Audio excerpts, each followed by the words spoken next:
अगर हम अपनी ज़िंदगी देखें तो हमारी ज़िंदगी में हमें क्या लगता है? लगता है ओहो, अगर ये स्पेक्ट्रम चल रहा है, टाइम यहाँ से यहाँ चली जा रहा है, तो लग रहा है ओ यहाँ पर भी तकलीफ आ गई, यहाँ पर तकलीफ आ गई, यहाँ पे थोड़ा सा क्षण आया था जो खुशी का था, फिर एक तकलीफ आ गई, दूसरे फिर ज़रा सा क्षण खुशी का आया। लगता है अगर पेंडुलम हो टाइम का, और अगर यहाँ पर हमें तकलीफ हो रही है और यहाँ पे खुशी है, तो लगता है हमारा पेंडुलम तो यहाँ तकलीफ पर ही स्टक हो गया, इधर जाता ही नहीं है, इधर कभी कभी जाता है फिर वापस आ जल्दी। तो अगर हम खुश भी होते हैं जो चंद क्षणों के लिए, फिर कोई ना कोई तकलीफ आ जाती है।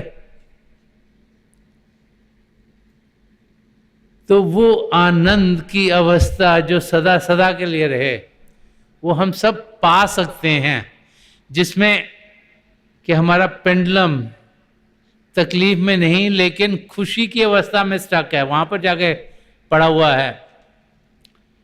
उसके लिए गोविंद का गुणगान करें, इसके लिए पिता परमेश्वर के थैंक्स करें, उनका धन्यवाद करें कि उनके करके ही हम वो पा सकें। तो यहाँ गुरु तेज बहादुर जी महाराज हमें यही समझा रहे हैं कि हमें अपनी जिंदगी प्रभु को याद करके, प्रभु की ओर ध्यान करके, उनकी देनों को जिंदगी में पाते हुए, उनका शुक्रिया अदा करते हुए जीना है। अगर कोई तकलीफ आए भी तो ये ना सोचें कि तकलीफ क्यों आ गई, ये जानें कि वो भी टल जाएगी, कि कुछ कर्म जो पहले के हैं, ये जो हमने इस जिंदगी में बना लिए हैं, उन्होंने भी हमारी आत्मा से हटना है, ताकि हम उस अवस्था में पहुंचें जिसमें आत्मा का मिलाप परमात्मा में। आगे शब्द में कुछ एग्जाम्पल्स लेकर गुरु साहब हमें और इस जिंदगी के रहस्यों को खोल के समझा रहे हैं। फरमा रहे कि मानस जन्म अमोलक पायो, समझा रहे हैं कि इस जन्म को अनमोल समझो, इसकी कीमत कहीं से नहीं मिल सकती। अगर आप कहो कि मैं इतने करोड़ रुपए देकर एक जीवन ले लूं, वो मिलेगा नहीं, वो पॉसिबल नहीं है। ये तो प्रभु की देन है कि ये मानव चोला हमें मिला है, इसकी कोई कीमत नहीं हम लगा सकते, ना ही दे सकते हैं। नहीं हम सोचें बड़े पढ़ लिख कर हम बड़ा अच्छा कुछ कर पाएंगे। ये प्रभु की देन है कि ये शरीर हमें दिया गया कि मानव जन्म अमोलक पायो, कि जानो कि ये अनमोल है। एक सुनहरा मौका जो पिता परमेश्वर ने हमें दिया है कि हम अपनी मंजिल तक पहुंच जाएं। हमारी आत्मा 84 लाख जियाजून में भटक रही थी, प्रभु ने हमें उससे निकाला, ये मौका दे दिया कि जा बेटा या बेटी, मैं तुझे मौका दे रहा हूं कि तू मुझ में आकर मिल और 84 लाख जियाजून से छुटकारा पा। और जो कुछ तुझे चाहिए मुझे मिलने के लिए मैं सब तुम्हें दे रहा हूं। वो पदार्थ सब हमें दिए गए हैं, उनको इस्तेमाल तो हमने करना है। हजूर बाबा सावन सिंह जी महाराज अपने सत्संगों में फरमाते थे, अगर हम बीमार हों और एक डॉक्टर के पास जाएं और वो हमारी बीमारी को देख के हमें दवाई देता है, और घर में आके हम जो दवाई उसने दी वो अलमारी में रख दें, उसको खाएं ना, तो हमारी बीमारी दूर कैसे होगी? वही हालत हमारी है। प्रभु ने ये शरीर दिया है और सब पदार्थ दिए हैं हमें, विवेक जो सच क्या है झूठ क्या है उसका हम निर्णय कर सकें, वो दिया है, लेकिन हम उसका इस्तेमाल नहीं करते। हम जैसे देखते हैं बाकी लोग जी रहे हैं वैसे ही जीना शुरू कर देते हैं। हम वो उसी रैट रेस में फंसे हुए हैं, ये करना है, ये करना है, ये करना है, ये करना है। सोचते नहीं कि कोई जिंदगी का मकसद है।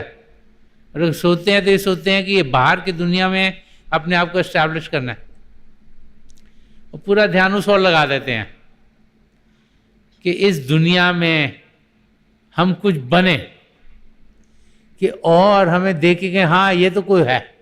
यही दिमाग में इंसान के रहा है कि और मुझे देख के कहे कि मैं कुछ हूं। उसी कारण इंसान कभी यहां भाग रहा है, कभी वहां भाग रहा है, कभी वहां भाग रहा है, कभी वहां भाग रहा है। सोच रहा है मैं शायद कुछ ज़्यादा कमा लूँ, शायद ज़्यादा दिमाग मेरा तेज हो जाए, इंटेलिजेंस मेरी बढ़ जाए, और उसी के पीछे इंसान भागता रहता है, सोचता है कि यही मुझे चाहिए। लेकिन जैसे मस्ट डियर है, वो हिरन जो मस्क की खुशबू को सूंघता है, उसे लगता है कि शायद वो यहाँ से आ रही, कभी यहाँ भागता है, फिर वहाँ मिलती नहीं, वहाँ सोचता है उधर होगी, वहाँ भागता है, वहाँ नहीं मिलती, उधर भागता है उसको सूंघने के लिए, वहाँ नहीं मिलती, उधर भागता है, वहाँ नहीं मिलती। वो भूल जाता है कि वो सुगंध उसके बीच में से आ रही है। हम इस दुनिया में अपने आप को इस्टेब्लिश करने के लिए कभी ये करते हैं, कभी वो करते हैं, कभी वो करते हैं, कभी वो करते हैं, सोचते हैं हम सुखी होंगे। लेकिन अगर सुख चैन पाना है तो अपने भीतर जाना होगा।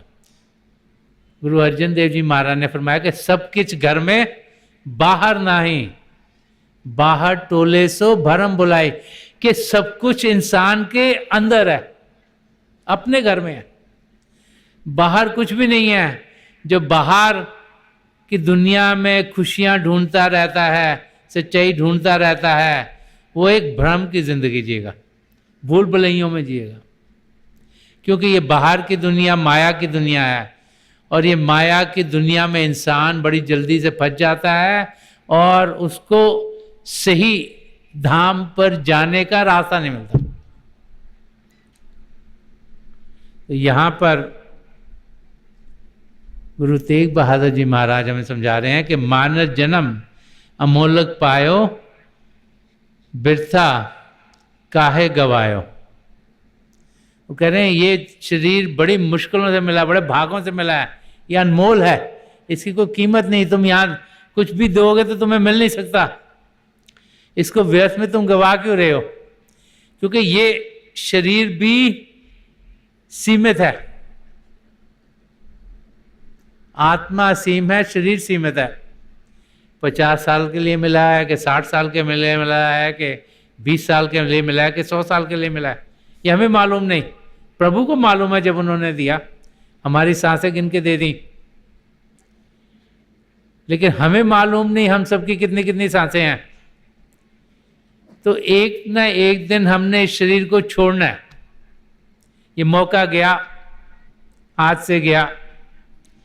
फिर जैसे जैसे हमने कर्म किए, जैसे जैसे कार्य किए, जैसे जैसे बोलते, जैसे जैसे सोच विचार किए, जब इस शरीर में थे, उसके लिहाज से फिर किसी और योनि में हम चले जाएंगे।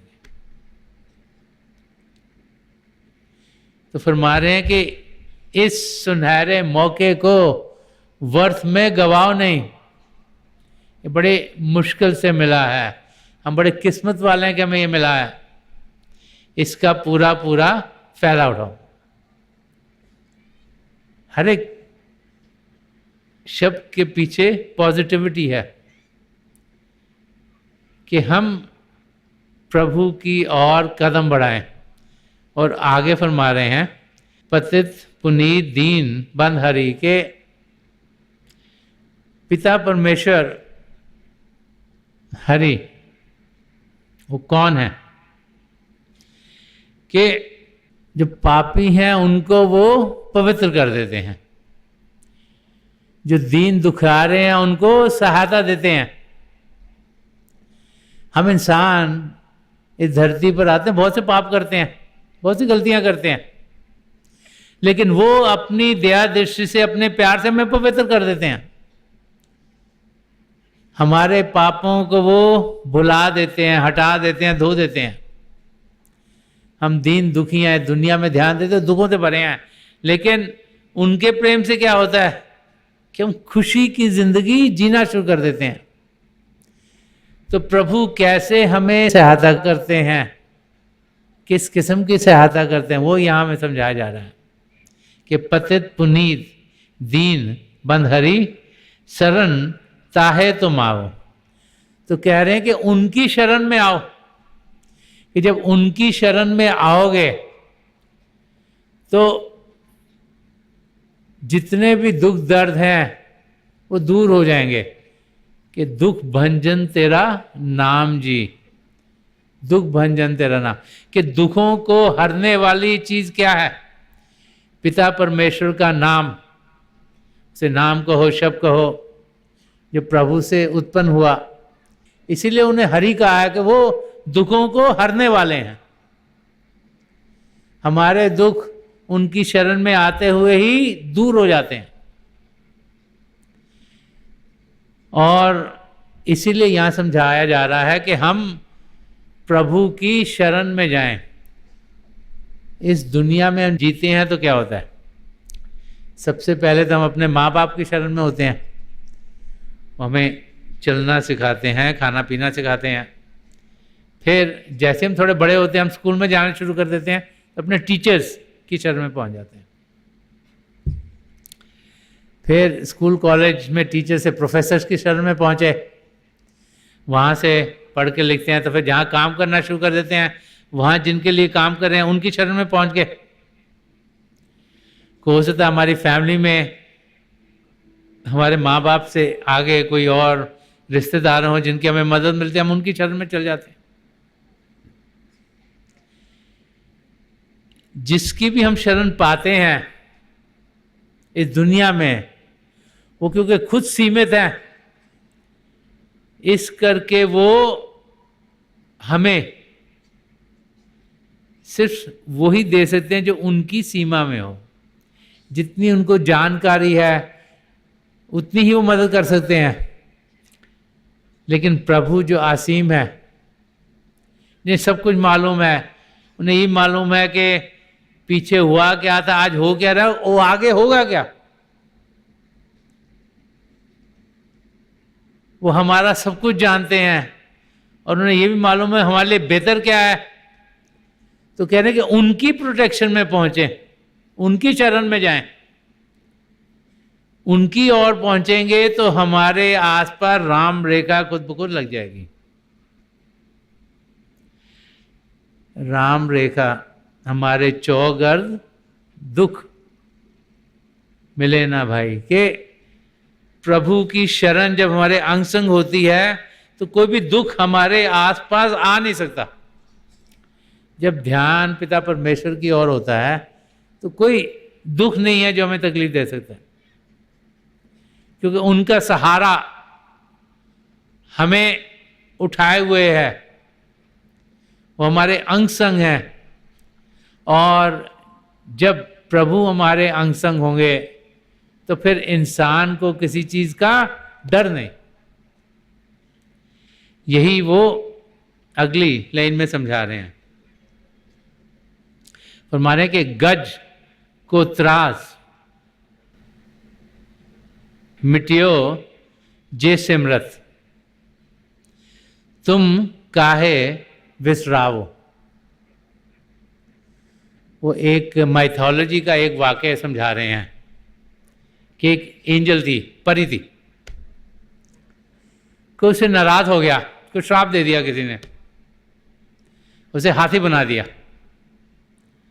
जब हाथी बन के हाथी पानी में जाता, उसको प्यास लगती है, जब पानी पीने गया, थी तो परी थी पर हाथी के रूप में थी।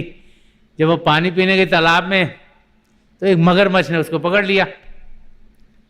जब मगरमच्छ ने पकड़ लिया तो उसने प्रार्थना की प्रभु से कि हे प्रभु, मेरे जितने भी पाप हैं मुझे माफ कर दीजिएगा, और वो बच गई।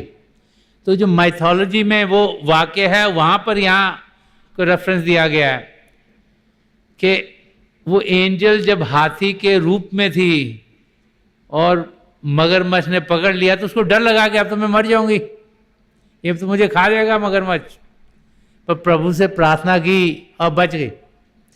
तो वो एग्जाम्पल यहाँ दे रहे हैं कि गज को त्रास मिट्यो जे समृद्ध, प्रभु के नाम का जाप किया, प्रभु को याद की, प्रभु से प्रार्थना की, प्रभु की शरण मांगी, वो मिल गई और वो बच गया। कि यही हालत हमारी भी होती है जब प्रभु को याद करना, प्रभु के नाम का जाप करना। प्रभु का नाम का जाप हम क्यों करते हैं? हम प्रभु को याद करना चाहते हैं, अपना ध्यान प्रभु की ओर करते हैं, जाप करने के जरिए प्रभु को याद करते हैं, उनके गुण गाते हैं। तो वो एग्जाम्पल यहाँ दिया गया है कि जब प्रभु की नज़दीकी हमें मिलती है तो इंसान के अंदर से सारा डर हट जाता है। डर किस चीज़ का है? कि मेरे साथ क्या होगा मुझे मालूम नहीं, कल क्या मैं अपने बाल बच्चों को खाना भी खिला सकूंगा कि नहीं, परसों क्या मुझे कोई ऐसी बीमारी हो जाएगी कि मैं बिस्तर से नहीं उठ पाऊंगा, अगले हफ्ते क्या मेरे रिलेशन में कुछ मेरे अनबन हो जाएगी या मेरे दोस्तों में कुछ अनबन हो जाएगी। तो इंसान हर समय फिक्र में रहता है कि शारीरिक रूप से या फाइनेंशियल तरीके से या इस जिंदगी में जीते हुए कोई तकलीफ कहीं से ना आ जाए, वो उसी डर में इंसान जीता है। लेकिन जब प्रभु की शरण में हम पहुंचते हैं तो हमें मालूम है कि प्रभु का सहारा हमारे साथ है, कोई चीज़ हमें तंग करती नहीं। इंसान के अंदर से जब डर जाता है तो वो निडर जिंदगी जीना शुरू हो जाता है, फियरलेसली हम जीते हैं और निर्भय, कि किसी चीज़ का डर ना हो, उस अवस्था में पहुंच जाते हैं। तो फिर एक मस्त जीव के माफिक इंसान जीना शुरू कर देता है। उसे मालूम है कि प्रभु का सहारा उसके साथ है, तो कोई चीज़ भी उसके लिए खराब हो नहीं सकती। हर एक चीज़ जो उसके साथ होएगी वो सही होगी। तो इसीलिए प्रभु के गुण गाएं, इसीलिए ध्यान उनकी और करें।